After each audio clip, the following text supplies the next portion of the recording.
идем да хапваме, да пиваме, но в моя християнски живот аз съм разбрал следното. Най-важният празник за един християнин, това е Рождество Христово. Следващия по важност, или аз така ги нареждам, на първо място е Рождество, защото без Рождество няма да има Възкресение. Така че на първо място в твоя живот трябва да бъде Рождество Христово. На второ място трябва да бъде Възкресение. И на трето място в твоя живот трябва да бъде твоето новорождение. Амин. Сега не казвам, че е грях да празнуваме нашите рождени дни или някой ако стана на 50 да си прави юбилей или сватба, но за всеки един християнин тези три празника са най-важни. Да вярваш и да почиташ, че Исус се е родил, че е възкръснал и кога си приел Исус за твоя Спасител, кога си се отрекал от стария си начин на живот и кога си позволил това Слово да убие стария начин на човек в теб. Стария ти живот. Нали всички сме новородени? Преди малко участвахме в Господна вечеря, казваме, че сме християни, вярваме в рождението, вярваме в Възкресението, но доколко това зависи за теб? Не питам за твоя брат и за твоята сестра. Доколко зависи за теб? Всеки да се попита. Днес аз съм на 43, всеки да се запита. Кой на 20, кой на 30, кой на 50? Умрях ли аз за този свят? Възкръснах ли заедно с моя Господ? И тази жертва има ли сила в моя живот? Защото за мен възкръсналият човек е този, който се е променил. Не можеш да възкръснеш и да бъдеш същия. Така ли? Би трябвало да възкръснеш и да се промениш. Промениш означава да не си като преди. Да не бъдеш като предишния. Внимаваш какво говориш, внимаваш какво гледаш, внимаваш какво слушаш, внимаваш и в какви компании отиваш. Внимаваш за твоята безсмъртна душа, защото ако стоиш там, където не ти е работата, може и да потънеш. Учениците отидоха и видяха един празен гроб и се оплашиха. Но Исус какво им каза? Идете, говорете, кръщавайте, изцелявайте, говорете за мен. Църквата в Крехът преминава през едно изпитание. Нямахме служба, може би един месец. Бог да благослови човека, който намери това място и човека, който ни го даде. Амин. Спираме ли да търсиме? Не, защото това е временно. Но благодаря на Бог, че като за първи път дойдоха повечето от хората и вярвам, че другата служба ще бъде повече хора. Какво искам да ти кажа? Не се отказвай. Ако Исус се беше отказал, нямаше да се случи нищо от това, което се случи. Ако учениците бяха се отказали и бяха казали: "О, нашия Господ ни изостави", нека да се върнем към стария си начин на живот. Нека отново да бъдем рибари. Щеше ли да има слово пред теб? Щеше ли да чуеш тази блага вест? Нямаш. Какво искам да ви кажа? Нямаме лукса да се отказваме. Нямаме лукса да кажем: "Искам си стария начин на живот, искам да бъда отново рибар, искам да бъда това, което бях преди." Защото има стих, където пише, че освободение какво прави? Нечистия дух излиза, обикаля и се връща. И ако не може да влезе сам, влезе с какво? С 7 позна. Така че ако си бил освободен, ако Бог ти е очистил, не искам да ви плаша, пък и да ви плаша не ме интересува. По-добре да ви оплаша. Внимавайте той, който е излязъл от вас, да не се върне с 7 позли и положението ви да бъде още по-лошо от предния. Да не бъде. Но това да не бъде зависи от всеки един от нас. И нека наистина Исус да възкръсне в нашите сърца и в нашия живот, в нашите семейства, в живота на нашите деца. И наистина да бъдем това, което Исус иска от нас. Да бъдем новородени, да бъдем променени и наистина, когато вървим навън, хората да виждат Исус в нас. Амин. Да не се хули името на Бог заради тебе, а когато хората те видят да кажат: вау, той какъв беше и какъв стана. Какъв беше и какъв стана. Такава промяна в човешки не може, това е само Бог. Да закопне и той за същото, и той да дойде на църква, и на него да му се говори, и той да промени начина си на живота. Обичам да казвам, че ние християните не сме егоисти. Тоест, не трябва да сме егоисти, така. Защо? Защото ти си приел Исус, ти познаваш Исус. О, той е само за мен, че трябва да споделим Исус. Трябва да кажем на всички за Исус. Трябва да разпространим тази блага вест. Трябва да кажем на света, че Исус възкръсна. Че Исус стои отдясно на Бог. Че Исус ходатайства денем и нощем за мен и за моите близки. Но както ви казах, това всичко зависи от всеки един по-отделно. Ти си имаш твоето обкръжение, аз имам моето обкръжение. Нека да бъдем сол и светлина в нашето обкръжение. Амин. И нека лицата ни да сияят. Амин. Знаете ли, новороденият човек сияе. Този, който вярва истински в Бог, сияе. Даже понякога няма нужда много неща да казваш. Две неща казваш, на място са и човек се замисли за начина на живота. Така че наистина ми се иска всеки един от нас, който е тук на това място, да се замисли днес. Хубаво е, казах ви, празници са нещо много хубаво, има ядене, пиене, особено мъжете, брат Жоро, с заоблен стомах, обичам да си хапваме, нали? За Рамчо не се отнася, защото Рамчо е слаб, и за Алекс, но ние го сме малко по-пълнички, обичаме да си хапваме. Но най-важният празник, казах това, рождението, възкресението и твоето новорождение. Замисли се днес, аз, новороден християнин, и ако дойде сега Исус, ще ме вземе или ще каже: махни се от мен, не те познавам, да не бъде. Но това пак зависи от тебе и от него. Така че Бог да ви благослови, няма да отнема много от времето, пастор е подготвил нещо. Ще завърша с две думи. Христос възкръсна. Наистина възкръсна. Бог да ви благослови за обилие. Амин.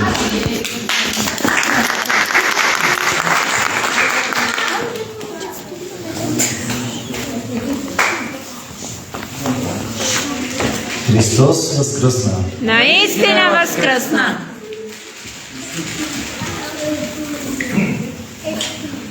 Ами, днеска, може би, християните, всички, които са християни,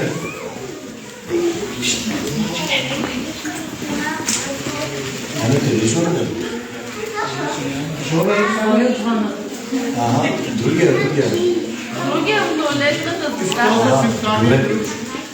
Много от християните днес по Фейсбук, защото аз Фейсбук имам, други такива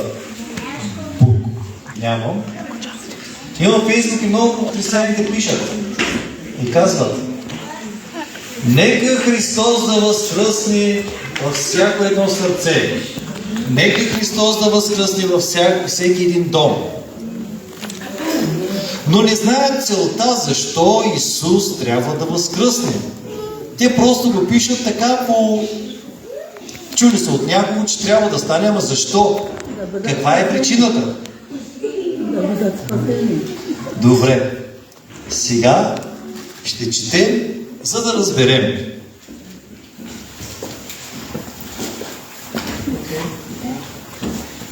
Темата се казва: защо трябваше Исус да се роди и да възкръсне? Защо? Някой питал ли се е този въпрос? Бог казва: хората ми, моят народ умира поради незнание, поради нямане на знание, понеже се лутат по всеки един вятър И така загиват, умират народа ми, понеже нямат разбиране, нямат знание. Ще започнем с Битие, 3 глава. И нататък ще разберем. Битие, 3 глава, от 1 до 3 стих включително.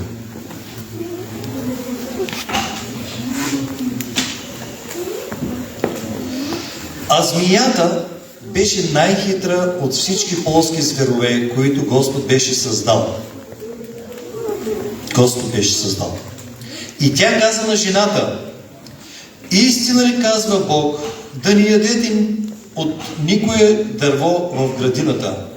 Забележете, змията знаеше за какво става въпрос, но тя перифразира. Тя казва друго вместо истината. Казва: наистина ли казва Бог да не ядете от никое от дърветата в градината? Жената каза: не е така. Жената каза на змията: от плода на градинските дървета можем да ядем. Но от плода на дървото, което е сред градината, Бог каза да не ядете от него, нито да се допрете до него, за да не умрете.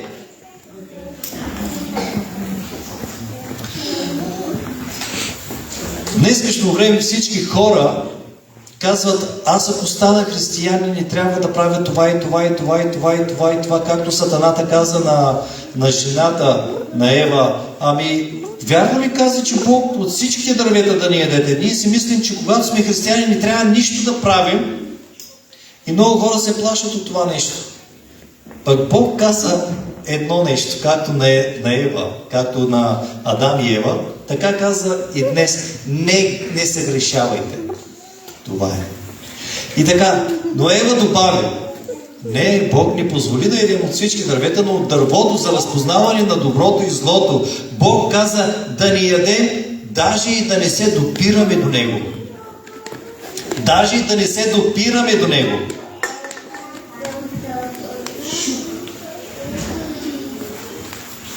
И така, грехът, влизайки в човека, дойде смъртта. Нали казва?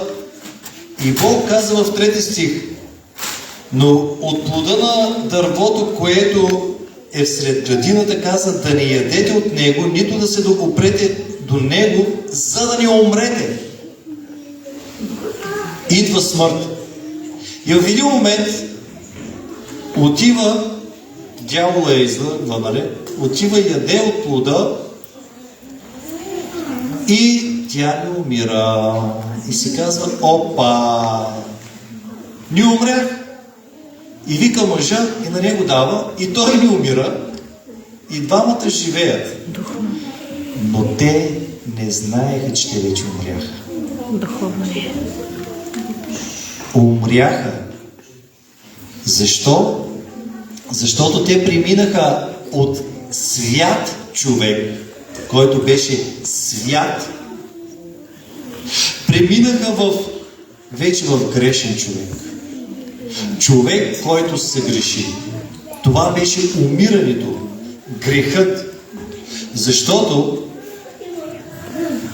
в деня на съда ще бъде осъден и грехът. Нали така? В деня на съда ще бъдат съдени хората, които са умрели по този начин, са съгрешили. И така, дойде време, хората осъзнаха, че трябва за греховете си да принесат жертви. Според Бог даде на Моисей и каза: според всеки грях да принесат дадена жертва. За малък грях по-малък жертва, за по-голяма жертва. И така нататък продължаваше. И сега хората бяха свикнали, има грях, отива, принася жертвата, грехът му се опрощава и той после пак започва да греши. Според греха той принася жертва, греха му се опрощава, той пак греши, пак принася жертва, пак му се отива, т.е. пак се решава, пак отива, пак принася жертвата, пак му се опрощават греховете и така, и така, и така, и така, и така продължаваха поколения след поколения, поколения след поколения, поколения след поколения. Грехът си оставаше все там. Грехът не беше се отмахнал от там, защото те бяха прощава се греха и пак продължава. И прощава се греха и пак се грешава. Това беше умирането на човека, което те не разбираха какво е истинското умиране. Че грехът той не беше се оттеглил от тях, защото нямаше такава жертва, която да приеме греха. И тогава Бог каза: това не е така. Това не е нормално. Не е нормално хората да живеят в този грях. И затова каза: нямаше вече жертва, която да понесе грехът на човечеството. Тоест, нямаше жертва, която да изкорени греха. Да изкорени, да дръпне жилото на греха. Нямаше такава жертва, защото жертвата беше според греха, какъвто грях имаш, такава жертва принасяш и после по-голям грях, по-голяма жертва и така нататък, но нямаше жертва, която да изкорени този грях от основата му, да няма вече там грях. И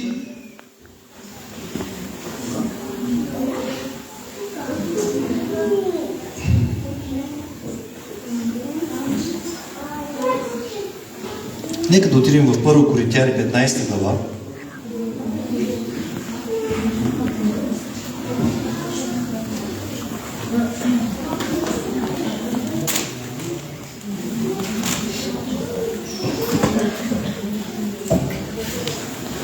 55 до 57 стих.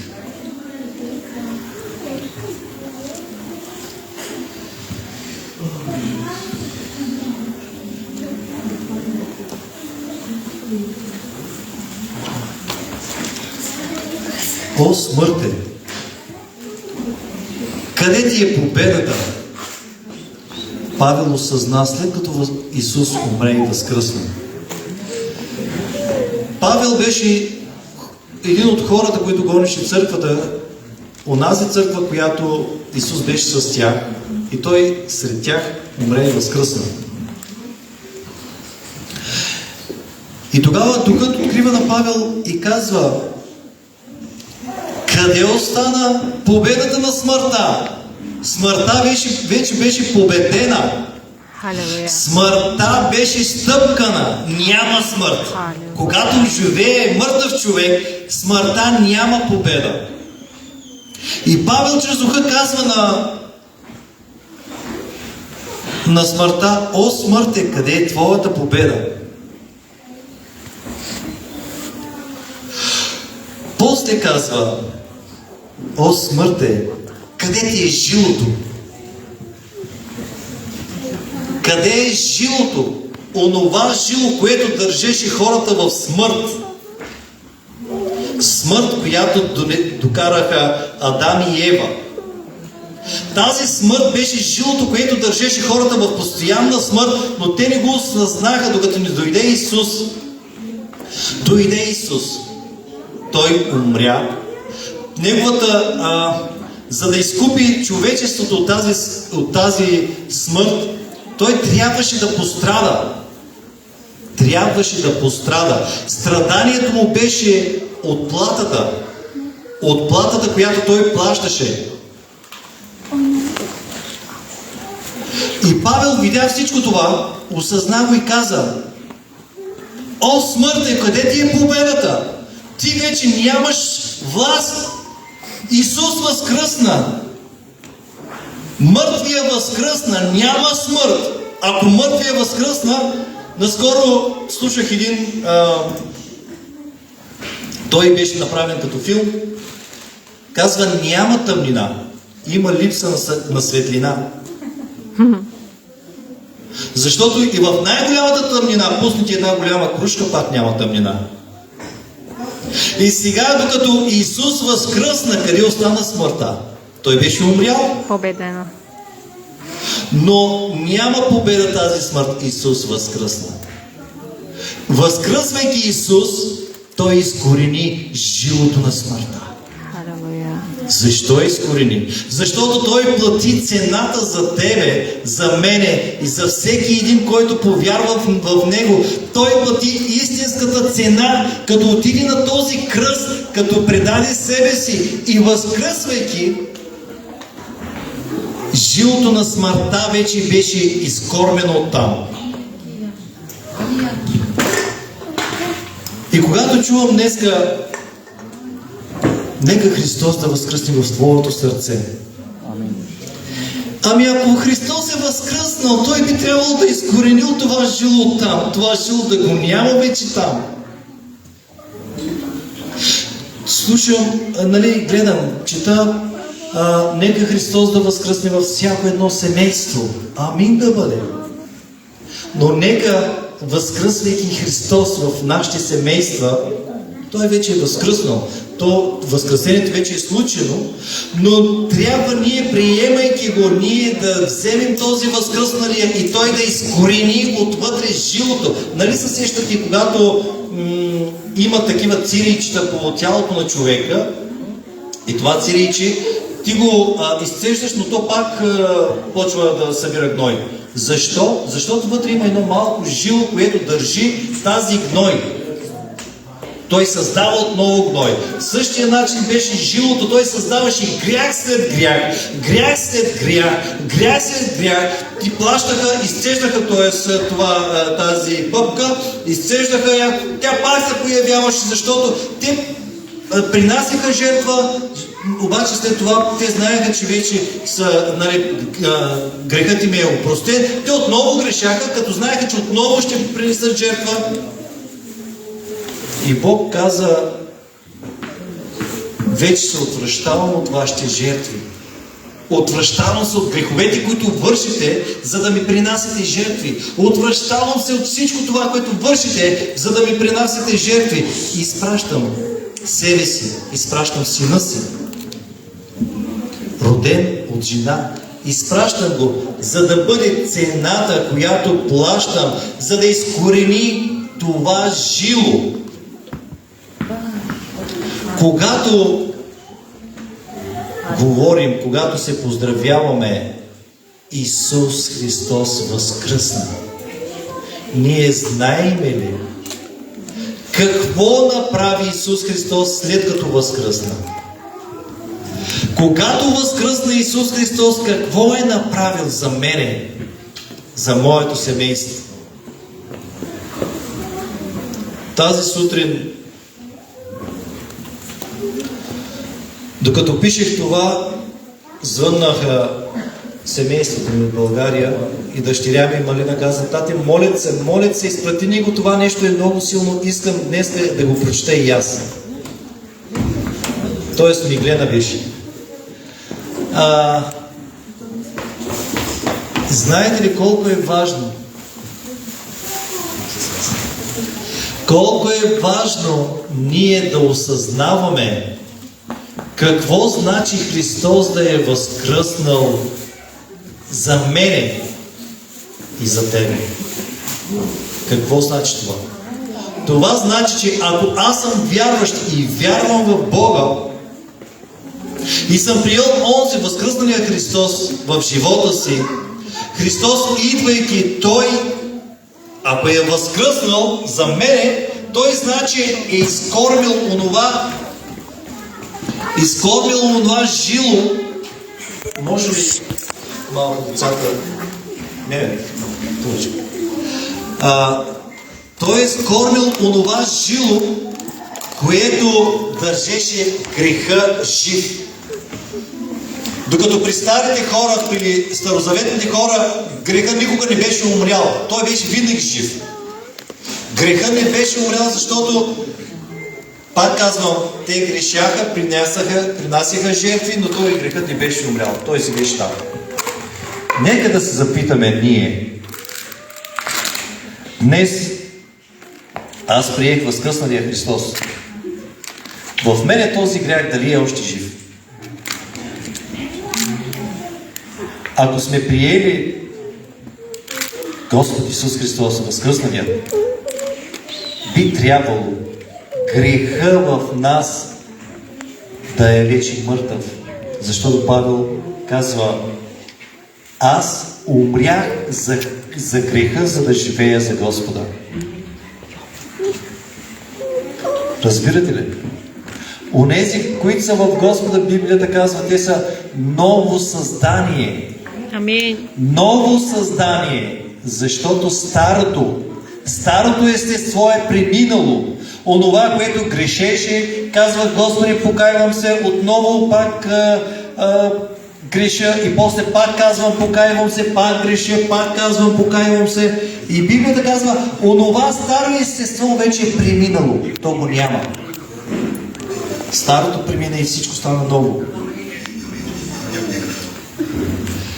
И ако ние сме в Христос нови създания, приели сме Господ Исус Христос за личен Спасител, това жило на греха и на смъртта би трябвало то вече да се изкорени. Ама как да стане?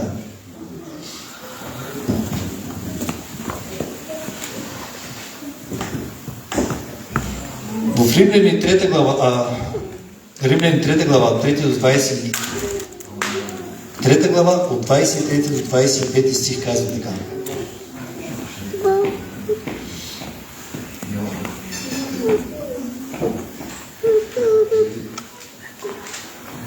понеже всички се грешиха и не заслужаваха да се прославят от Бога, а с Неговата благост се оправдаваме даром чрез изкуплението, което е в Христа Исуса. Амин. Чрез изкуплението Той изкупи ни от този грях. И това е добрият подарък, че Той даде себе си, за да бъдем изкупени аз и ти и днеска вече, да не сме под робството на греха, грехът да ни е жив в нас, но грехът да е умрял, понеже аз и ти не сме вече онзи човек, който принасяше постоянно жертви за своят грях. Постоянно казвахме: Господи, аз днес отново съгреших, отново покайвам се, Господи, отново съгреших, отново покайвам се, и така нататък, и така нататък. Добре, ние нямаме ли Словото? Нямаме ли Словото, в което ние да можем да се очистваме? Когато засеем някакво местенце, нали, било домати, било пипер, било нещо друго, което сме засяли, там пониква плевели, там пониква трева, плевели, неща, които пречат на растенията да растат. И ние, понеже виждаме тези плевели, отиваме и ги плевим, за да могат тези, които са от село. Аз съм от село. Брат Чопи от града, той не знае какво е плевел, ама аз знам. Отиваме и плевим плевелите, аз ще те науча, брат. Плевим плевелите, за да могат растенията да растат. Обаче в живота си знаем, че има много плевели, които са живи все още, които не са умъртвени все още, но ние ги оставяме да се растат, даже ги храним понякога, турим ги да си пораснат повече. Грешим. Продължаваме и виждаме греха и си казваме: ами, това е нормално, бе, той е другия от мене 10 години по-напред повярва, но той продължава да греши. Вижте, той не е осъзнал какво направил Исус Христос за него. Ако ние сме осъзнали, от днес нататък нямаме оправдание. Защото ние вече сме осъзнали какво Исус е направил за теб и за мен. Той възкръсна, за да изкорени жилото на смъртта. Умря и възкръсна, плати цената и победи смъртта, за да бъдем аз и ти днеска в Него, живи за Бога, умрели за греха. Исус Христос възкръсна. Наистина възкръсна. Защо възкръсна? За да бъдем аз и ти нови създания. Амин. За да можем аз и ти вече да не бъдем стария човек, а жилото на греха и на смъртта да не бъдат в живота ни, те да бъдат изкоренени оттам. Може би повечето ще кажат, ама аз като познавам себе си, значи все още не съм го приел. Приел или приела. Ами днес е благоприятното време за тебе. Вземи решение днес за живота си. Днес е твоя ден, който можеш да вземеш това решение и решението да е категорично обаче. Да не е днеска да принесеш жертвата си, утре пак да отидеш да принесеш жертва. Значи грехът не е умрял все още. Грехът живее. Но ако искаме да кажем приех възкръсналият Христос в себе си, ние трябва да знаем, че този възкръснал Христос, Той изкупи всички грехове на себе си. Той беше разпнат за тези грехове и тези грехове вече не съществуват. Понякога правим грешки. Да, но духът е вътре в тебе и ти казва, опа, тук мина на червено, внимавай. Внимавай и ти повече няма да миниш на червено. Опа, тук сгази лука, внимавай. Ти повече няма да газиш лука. Когато правиш грешки и се поправиш, това означава, че грехът вече няма нищо общо с тебе. Ти просто виждаш греха и го примахваш от живота си. А когато продължаваш да се наслаждаваш от греха, това означава, че грехът още е жив в тебе. И време е този грях да умре. Време е, днес е твоето благоприятно и моето благоприятно време, за да умре греха вътре в нас. Греха вече да не съществува. Тоест, ние да разпознаваме кое е доброто и злото. Ние да знаем, че злото не е за нас. И така, чрез Адам дойде грехът и смъртта. Чрез Исус Христос, вторият Адам, грехът беше изкоренен и дойде отново живота. Бог да ни благослови. Сега знаем какво Исус възкръсна, нали? Да. Ако знаем, нека да вземем решение за себе си от днес. Този възкръсналият Исус да живее чрез нас. Бог да ни благослови. Амин. Това ще е проповедта.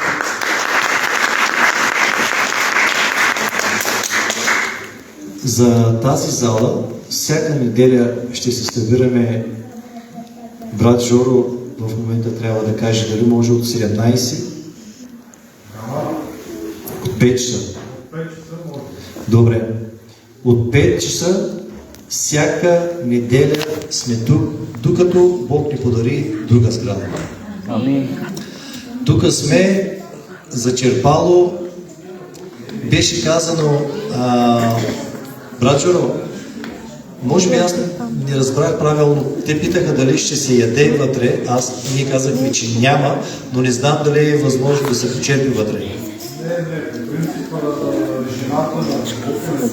Не дава. Добре. Значи, като излезе вънка, може да се почерпи вънка, но да не правим буклуци навънка. Ако някой дете изтърве нещо или хвърли някое нещо, сестра... Ако някой дете изтърве нещо или направи